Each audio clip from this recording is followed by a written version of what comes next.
Doctor Babasaheb Ambedkar यांची 121वी जयंती उत्साहात साजरी करण्यात आली। पुणे स्टेशन येथील डॉक्टर बाबासाहेब आंबेडकर यांच्या पुतळ्याला अभिवादन करण्यासाठी हजारो आंबेडकर चाहत्यांनी सकाळपासूनच गर्दी केली होती। यावेळी विविध क्षेत्रातील मान्यवरांनी पुष्पहार अर्पण करून त्यांना अभिवादन केले। डॉक्टर बाबासाहेबांनी या देशात तुच्छ मानलेल्या अस्पृश्य वर्गाला मानव मुक्तीचा संदेश देऊन शिका, संघटित व्हा, संघर्ष करा हा महामंत्र दिला। त्या संदेशाचे आपण कसे आणि किती पालन करतो याचे आत्मचिंतन करण्याची अत्यंत गरज निर्माण झाली आहे। भगवान बुद्ध, संत कबीर, महात्मा गांधी, महात्मा फुले आणि डॉक्टर बाबासाहेब आंबेडकर यांनी दुःखी, दबलेल्या शेवटच्या माणसांचे अश्रू पुसण्याचे आटोकाट प्रयत्न केले। त्यांना माणुसकीचे हक्क मिळवून दिले। डॉक्टर बाबासाहेबांनी दलित, आदिवासी, गरीब माणसांना शिकून सवरून सत्ताधारी बनण्याचे स्वप्न दिले होते। त्यासाठी असीम त्याग, परिश्रम आणि सर्वांना बरोबर घेऊन जाण्याची प्रवृत्ती जोपासण्याचा सल्ला दिला होता। डॉक्टर बाबासाहेब आंबेडकर हे अष्टपैलू नेतृत्व होते। जगाच्या संदर्भात ते मानवतावादी होते, तर देशाच्या संदर्भात ते प्रथम भारतीय आणि अंतिम भारतीय होते। दलित, शोषित, गरिबांसाठी ते एका प्रेषिताप्रमाणेच होते। म्हणूनच ते अजात शत्रू म्हणून संबोधले जात आहेत। आपल्या देशाचे दुर्दैव असे आहे की महान माणसांची महानता समाजाला त्याच्या मृत्यूनंतरच कळते। जिवंतपणी डॉक्टर बाबासाहेब आंबेडकरांना असंख्य विरोध, अपमानांचा सामना करावा लागला। डॉक्टर बाबासाहेब आंबेडकर हे ब्रिटिश धार्जिणे आहेत अशी टीका त्यांच्यावर सातत्याने होत होती। परंतु आंबेडकर हे एका दीपस्तंभासारखे असल्याने बिनबुडाच्या टीकेला त्यांनी कधीच भीक घातली नाही। त्यांचे राजकारण एक प्रकारे सोशिओ पॉलिटिको असे होते, म्हणजे राजकारणातून समाजकारण करून दबलेल्या समाजाला न्याय मिळवून देणे हे होय। महापालिकेच्या डॉक्टर कोटणीस आरोग्य केंद्रात गेल्या 3 दिवसापासून पाणी नसल्याने रुग्णांचे अतोनात हाल होत असल्याच्या निषेधार्थ नगरसेवक मिलिंद काची यांनी आंदोलन केले। पाणीच नसल्याने रक्त, लघवीसह अन्य विविध चाचण्या करणे अशक्य असल्याने लॅब बंद ठेवण्यात आले आहे। पुण्यात गेल्या महिन्याभरापासून पाणी टंचाईच्या झळा बसत आहेत। शहराच्या मध्यवर्ती भागातील गाडीखान्यातील डॉक्टर कोटणीस आरोग्य केंद्रही त्यातून सुटू शकले नाही। याबाबत महापालिकेच्या नुकत्याच झालेल्या सर्वसाधारण सभेत या विषयाकडे पालिका प्रशासनाचे लक्ष वेधण्यात आले होते। त्यानंतरही अद्याप कोणतीही कारवाई झाली नाही। याबाबत नगरसेवक मिलिंद काची यांनी माहिती दिली। कोटणीस दवाखान्यात 500 पेशंट उपचारासाठी नियमित येतात। गेल्या महिन्यापासून पाणी टंचाई जाणवत असल्याने त्या समस्येला दवाखान्यातील उपचार सेवेला फटका बसत आहे। गेल्या 3 दिवसांपासून दवाखान्यात पाणीच आले नाही, त्यामुळे दवाखान्यात स्वच्छतागृहे, लॅबची सुविधा बंद पडली आहे।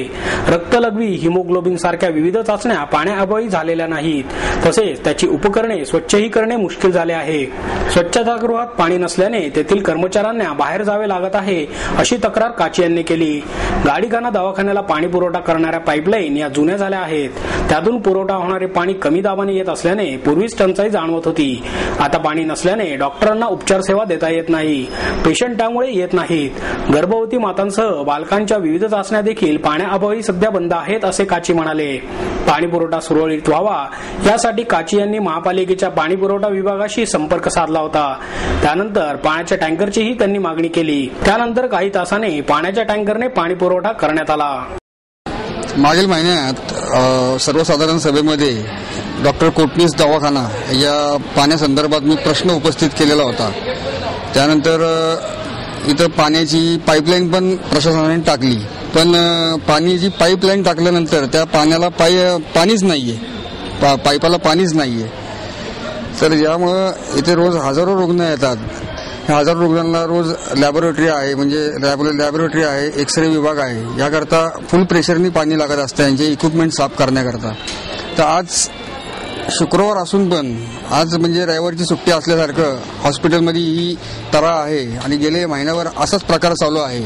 मी स्थानिक नगरसेवक असून मला उपोषण करण्याची वेळ आलेली आहे आणि जोपर्यंत पाणी येत नाही तोपर्यंत मी इथून उठणार नाही। महापालिका शिक्षण मंडळ सदस्य पदांच्या 13 जागांसाठी 19 अर्ज दाखल करण्यात आले। शिक्षण मंडळाच्या येत्या 27 रोजी निवडणुका होणार आहेत। दरम्यान पालिकेतील पक्षीय सदस्य बदलानुसार मतांचा कोटा ठरणार असून त्यानुसार मतदान होणार आहे। त्यामुळे सर्वच पक्षांना त्यांचे उमेदवार निवडून आणण्यासाठी कसरत करावी लागणार आहे। शिवाय बेरजेचे समीकरण करणे अपरिहार्य ठरणार आहे। शिक्षण मंडळाच्या 13 जागांसाठी ही निवडणूक होणार आहे। एकूण 16 जागा असून त्यात 2 शासन नियुक्त आणि 1 शासकीय अधिकारी अशा जागा आहेत. 13 जागांसाठी गुरुवारी महापौर कार्यालयात काँग्रेस, राष्ट्रवादी, भाजप, शिवसेना आणि मनसे या पक्षांकडून अर्ज सादर करण्यात आले. या 13 जागांमध्ये 2 जागा SC, ST वर्गासाठी असून मॅट्रिक पर्यंत शिक्षण अर्हता असलेल्या 3 जागा आहेत, तर सर्वसाधारण 8 जागा आहेत. SC, ST जागांसाठी रिपाईकडून बाळासाहेब जानराव यांनी अर्ज सादर केला. त्याला सूचक अनुमोदक म्हणून राष्ट्रवादी आहे, तर किरण कांबळे यांनी भाजपकडून अर्ज दाखल केला. मात्र शेवटच्या क्षणी राष्ट्रवादीकडून अरविंद गोरे यांचा अर्ज सादर करण्यात आल्याने भाजपच्या किरण कांबळे यांना कसरत करावी लागणार आहे. त्याशिवाय मॅट्रिक पर्यंत शिक्षण अर्हता असलेला 3 जागांसाठी राष्ट्रवादीकडून वासंती काकडे यांनी, तर काँग्रेसतर्फे अमित मुटकुरे यांनी अर्ज दाखल केला. तसेच सेना भाजपकडून रत्नाकर फडतरे यांनी, तर मनसेकडून विनिता ताटके, अजय शिंदे यांनीही अर्ज दाखल केल्याने या 3 जागांसाठी मतांचा कोटा महत्वपूर्ण ठरणार आहे. शिवाय पक्षीय राजकारणातील ऍडजस्टमेंटवर चित्र अवलंबून राहणार आहे.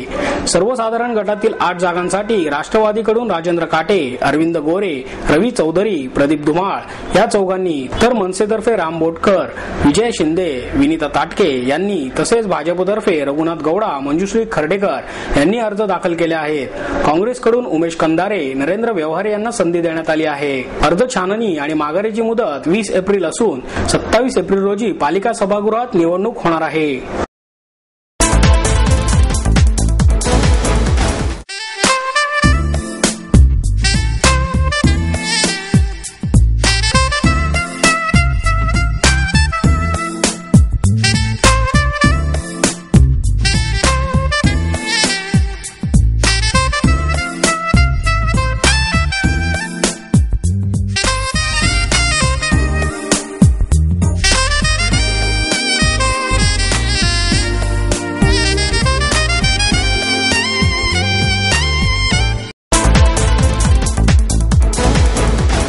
पुरस्कारामुळे काम करण्याची उर्मी वाढते, असे मत सिम्बॉयसिसचे संचालक श्याम मुजुमदार यांनी व्यक्त केले. पत्रकारितेतील उल्लेखनीय कामगिरीबद्दल अप्रतिम मीडिया न्यूज नेटवर्क आणि ओम रिसोर्स डेव्हलपमेंट अकादमी यांच्या वतीने देण्यात येणारा राज्यस्तरीय 4था स्तंभ पुरस्कार दैनिक सामनाचे मुंबईतील वरिष्ठ वार्ताहर योगेश त्रिवेदी आणि औरंगाबादचे प्रशांत गौतम यांच्यासह राज्यभरातील विविध पत्रकारांना डॉक्टर मुजुमदार यांच्या हस्ते प्रदान करण्यात आला. ज्येष्ठ माध्यम तज्ञ डॉक्टर विश्वास मेहेंदळे, भारत स्वाभिमान ट्रस्टचे प्रभारी सुरेश जाधव, पत्रकार संघाचे अध्यक्ष उमेश घोंगडे, अप्रतिम मीडिया न्यूज नेटवर्कचे डॉक्टर अनिल फळे याप्रसंगी उपस्थित होते. पुरस्कार खूप होत आहेत. कोणालाही कशासाठीही पुरस्कार दिले जात असल्याची टीका केली जात आहे. मात्र ही टीका चुकीची आहे. सर्व क्षेत्रे स्पेशलाइज होत असताना त्यात तज्ञ निर्माण होणे गरजेचे आहे. अशा वेळी कार्य करण्याची उर्मी निर्माण करण्यासाठी पुरस्कार देऊन सन्मान करणे आवश्यक असल्याचे डॉक्टर मुजुमदार म्हणाले. डॉक्टर मेहेंदळे म्हणाले, प्राचीन काळी भाषा अवगत नसताना सुरुवातीला वैश्विक भाषा निर्माण झाली, त्यातून बोलीभाषा निर्माण झाल्या, यातूनच संभाषण कला विकसित होत गेली, त्यातून वृत्तपत्रांचा जन्म झाला. सर्व क्षेत्रांमध्ये तंत्रज्ञानाचा वापर होऊ लागल्याने माणूस एकमेकांपासून दूर चालला आहे. अशा वेळी प्रसार माध्यमांची जबाबदारी वाढली आहे. सुरेश जाधव, उमेश घोंगडे यांचीही मनोगते झाली. अंगणवाडी सेविकांचा महिला आणि बालकल्याण आयुक्तालयावर आत्मसन्मान मोर्चा काढण्यात आला. डॉक्टर बाबासाहेब आंबेडकर यांच्या जयंतीच्या पूर्वसंध्येला जिल्हाध्यक्ष नितीन पवार यांच्या नेतृत्वाखाली काढण्यात आलेल्या या मोर्चात जिल्ह्यातील अंगणवाडी सेविका, मदतनीस मोठ्या संख्येने सहभागी झाले होते. नागरी भागात तक्रार निवारण समितीच्या बैठका होत नसल्याने अंगणवाडी सेविकांना आपल्या अडचणी मांडण्यासाठी व्यासपीठ नाही, त्यामुळे त्यांच्या कामकाजावर परिणाम होत आहे. बाल विकास प्रकल्प अधिकारी अंगणवाडी सेविकांशी सौजन्याची पातळी सोडून वागत असल्याने गंभीर समस्या उद्भवण्याची शक्यता आहे. अंगणवाडी सेविकांना मानधनाऐवजी वेतन द्यावे, मदतनीसांना सेविकेच्या 75% मानधन द्यावे. ग्रामीण भागाप्रमाणेच नागरी भागात बाल विकास प्रकल्पामध्ये तक्रार निवारण समिती स्थापन करून त्यांच्या नियमित बैठका सुरू करण्याच्या मागणीसाठी हा मोर्चा काढण्यात आला. त्यामुळे तक्रार निवारण समित्यांची स्थापना करून त्यांच्या नियमित बैठका घ्याव्यात, प्रलंबित पेन्शन योजना लागू करावी, अंगणवाडी सेविकांच्या मुलांना जनश्री विमा योजनेतील शिष्यवृत्ती मिळावी आदी मागण्या यावेळी करण्यात आल्या. राज्यातून निर्यातीला मिळणार रायगड येथील आंग्रे पोर्ट हा नवा गेटवे। या नव्या बंदराचे उद्घाटन 24 एप्रिल रोजी मुख्यमंत्री पृथ्वीराज चव्हाण यांच्या हस्ते होणार आहे। राज्यातून तसेच देशाच्या अन्य भागातून परदेशात माल पाठवण्यासाठी JNPTचा वापर केला जातो। कोल्हापूर आणि बेळगाव येथूनही निर्यातीसाठी JNPTचा वापर केला जातो। त्यामुळे या बंदरावरील ताण वाढला असून माल जहाजावर कधी चढवला जाईल याची खात्री नसते। काही वेळा 40 दिवसांचा कालावधी लागतो, त्यामुळे निर्यातदाराचा वेळ आणि पैसा वाया जातो। त्याचमुळे राज्यात नवीन बंदराचा विकास करण्यासाठी सरकार प्रयत्नशील होते। मात्र 2008 मध्ये राज्य सरकारने चौगुले ग्रुपला हे रत्नागिरी जवळील जयगड येथे नवे बंदर विकसित करण्याची परवानगी दिली। यासाठी कंपनीने 500 कोटी रुपयांपेक्षा अधिक गुंतवणूक केली आहे। रत्नागिरी जिल्ह्यातील जयगड जवळ खाजगी बंदर आंग्रे पोर्ट येत्या 24 तारखेला अक्षय तृतीयेच्या दिवशी महाराष्ट्र राज्याचे माननीय मुख्यमंत्री पृथ्वीराजजी चव्हाण यांच्या हस्ते कार्यान्वित होत आहे। गोव्याच्या चौगुले समूहाच्या प्रेरणेने पुढाकाराने सुरू झालेलं हे खाजगी बंदर आपल्या दक्षिण महाराष्ट्र, पश्चिम महाराष्ट्र, उत्तर कर्नाटक आणि कोकण या परिसरासाठी एक वरदानच ठरेल। क्लीन कार्गो, ज्याच्यामध्ये कंटेनराइज कार्गो, लिक्विड कार्गो, फळं आणि अशा प्रकारचा जो काही माल ज्याचे आयात निर्यात आज मुंबईतल्या जवाहरलाल नेहरू किंवा मुंबई पोर्ट ट्रस्टमधून होते, त्याच्याऐवजी आता हे अंतर कमी होऊन ते जयगडच्या आंग्रे बंदरातून होऊ शकेल। अत्याधुनिक सुविधांनी सुसज्ज असं हे बंदर, ज्याच्यामध्ये 700 मीटर लांबीचा जेटी आहे, 10 मीटर खोल असणाऱ्या या पाण्यामध्ये 45,000 टनाची जहाजं हे येऊ शकतील आणि त्या ठिकाणी अत्यंत आधुनिक अशा प्रकारच्या क्रेनच्या साहाय्याने मालाची चढ उतार करण्यात येईल।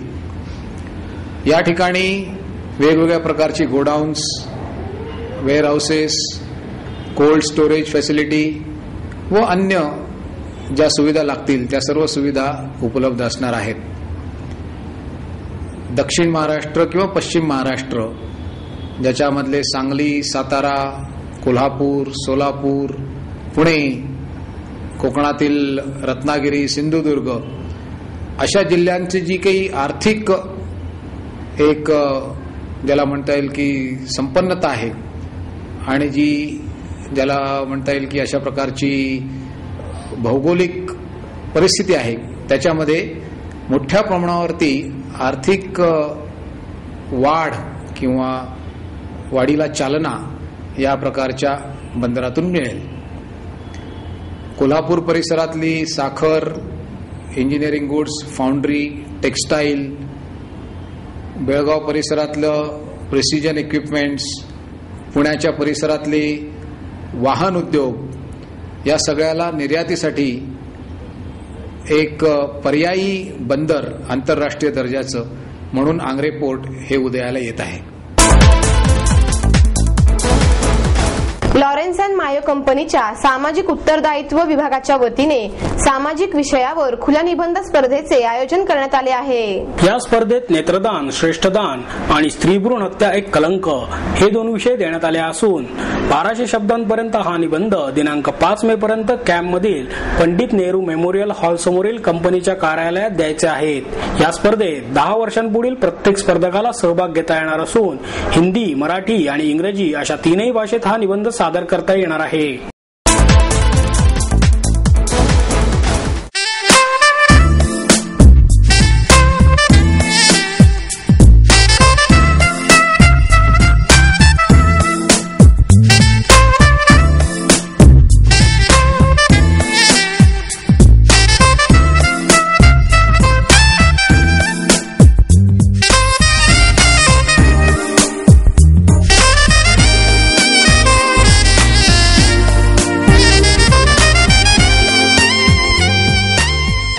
आणि याबरोबरच हे बातमीपत्र संपलं। पुन्हा भेटूया उद्या याच वेळी। नमस्कार।